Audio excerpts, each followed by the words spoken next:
Hi everyone, my name is Vicky Whitelaw and I'm based out of Canberra, Australia. What got me into cycling? Short answer, it hurt my knees running. Not just my knees, but every single joint in my lower body. It felt like I was strapping my knees, my shins, my Achilles just to run. I was trying to run cross country and 10-kilometer half marathon distance, and frankly, I was just over it. So it was pretty exciting when I discovered bikes. I moved to Canberra in 2002 from Sydney to work as a remedial massage therapist at the Institute of Sport here. And I was fortunate enough to work with the Australian rowing team, and those athletes do cycling as a form of cross training. And I was fortunate enough to go out with them. We'd also go, when I went overseas with them, to St. Moritz in Switzerland, Varese in Italy. I enjoyed riding road bikes and mountain bikes in my downtime after massaging these athletes. And back in Canberra, I'm extremely competitive. I always have been in a sporting arena, and I enjoyed contesting the sprint on Fridays against the guys in the local bunches in Canberra.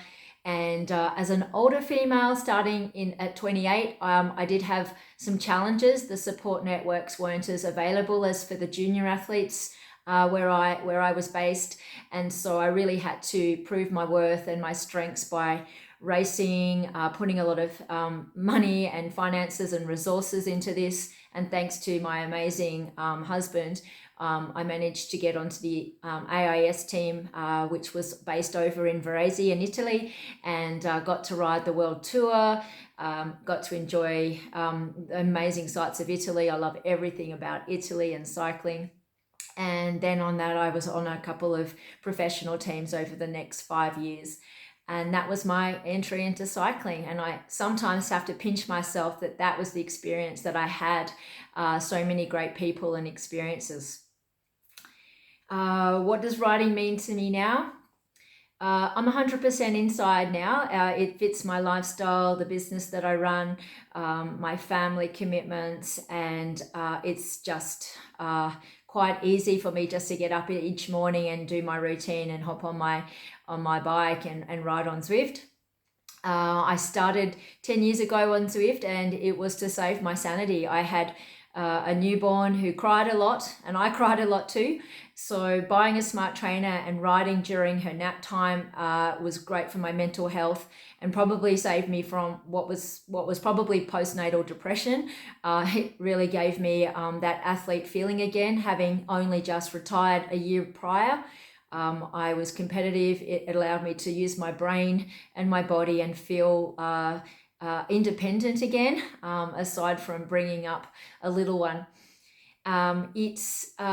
I'm a very much a team-oriented person, so Zwift now, or indoor cycling, has been great for furthering those team skills, and very much my passion of being a part of other people's achievements. And so it's been very special to make the Australian esports team for the 3 years since it's been run. But more special has been the week to month rides that I do with the Aeonian girls. They really do light me up and spur me on to be the best I can be. And I'm still happy to be at that elite level.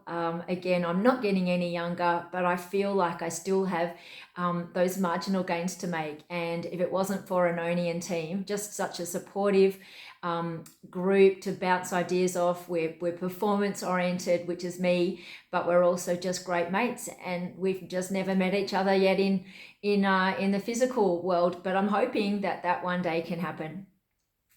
What advice would I give new cyclists? I would say you really need to enjoy it. It won't get you by on just talent enough. Yes, some of us are genetically endowed and we have that inherent talent and then the drive. But unless you're enjoying it, it makes it a really hard slog.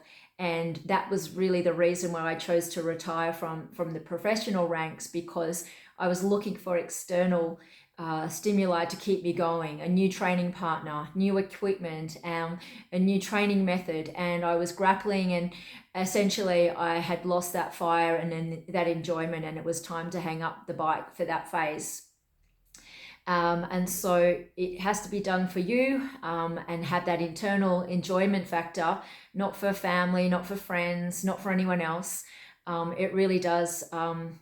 It's part of my day, and so and it makes me a better person and more tolerant for the people. I reckon I'm more tolerant to them, for my family and friends. The other thing I really can't emphasize enough is pay attention to your recovery.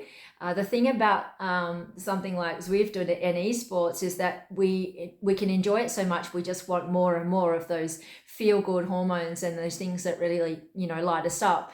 Problem is, you can send yourself into a pretty big hole, and trust me, I've been there, when you're not attentive to those recovery practices. So 2 to 3 times a week, I have an Epsom salt bath. I go out in nature and I walk my very slow Labrador in nature. I have a couple of saunas at my local gym. I pay attention to my sleep, which, as we know from research, is just the ultimate form of recovery and regeneration. And once you start shortchanging that, it doesn't take long before you start to feel very tired, very grumpy, and makes it harder to do the sport that we love.